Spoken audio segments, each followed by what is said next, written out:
ಆತ್ಮೀಯ ಸ್ನೇಹಿತರೆ, ಇವತ್ತು ನಾನು ನಿಮ್ಮ ಜೊತೆ ಕೆಲವೊಂದು ನಮ್ಮ ಟೆರೇಸಲ್ಲಿ ಬೆಳೆದಿರುವಂಥ ತರಕಾರಿಗಳನ್ನ ನಾವು ಹಾರ್ವೆಸ್ಟ್ ಮಾಡಿರೋದನ್ನು ಬೇಕಾದಷ್ಟು ಸರಿ ನಾನು ಫೋಟೋಸ್ ಅಪ್ಲೋಡ್ ಮಾಡಿರ್ತೀನಲ್ಲ, ಏನೇನು ಬೆಳೆದಿದ್ದೀವಿ ಅಂತ ಕೆಲವೊಂದನ್ನು ಇಲ್ಲಿ ಶೇರ್ ಮಾಡ್ತಾ ಇದ್ದೀನಿ ನೋಡಿ.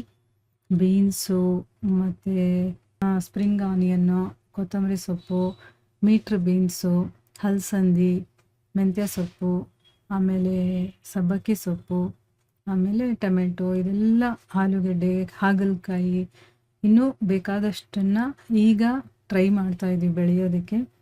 ತುಂಬ ಒಂದೊಳ್ಳೆಯ ಅನುಭವ ಇದು. ಎಲ್ಲರೂ ಈ ಅನುಭವನ ಪಡ್ಕೋಬೋದು, ಅಷ್ಟು ಚೆನ್ನಾಗಿರುತ್ತೆ.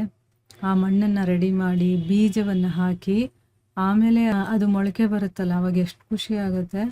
ಅದಾದಮೇಲೆ ಅದರಲ್ಲಿ ಏನಾದರೂ ಈ ಥರ ತರಕಾರಿ, ಫ್ರೂಟು ಅದೆಲ್ಲ ಬಿಟ್ಟಾಗ ಇನ್ನೂ ನಮ್ಮ ಸಂತೋಷ ಇನ್ನೂ ಹೆಚ್ಚಾಗುತ್ತೆ.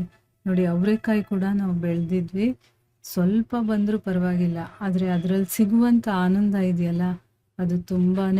ಆಮೇಲೆ ನಾವು ಆರ್ಗ್ಯಾನಿಕ್ ಆಗಿ, ಅಂದರೆ ನಮ್ಮಲ್ಲಿ ಏನು ಕೆಮಿಕಲ್ಸ್ ಇಲ್ಲದೆ ಆದಷ್ಟು ನಮಗೆ ಎಷ್ಟಾಗುತ್ತೋ ಅಷ್ಟರ ಮಟ್ಟಿಗೆ ನಾವು ಬೆಳ್ಕೊಂಡಾಗ ನಮ್ಮ ಆರೋಗ್ಯನೂ ಚೆನ್ನಾಗಿರುತ್ತೆ, ಮತ್ತು ನಮ್ಮ ಮನಸ್ಸಿಗೆ ಆನಂದ ಕೊಡುತ್ತೆ, ನಮ್ಮ ಬಾಡಿಗೆ ಫಿಸಿಕಲ್ ಎಕ್ಸಸೈಸ್ ಕೂಡ ಆಗುತ್ತೆ.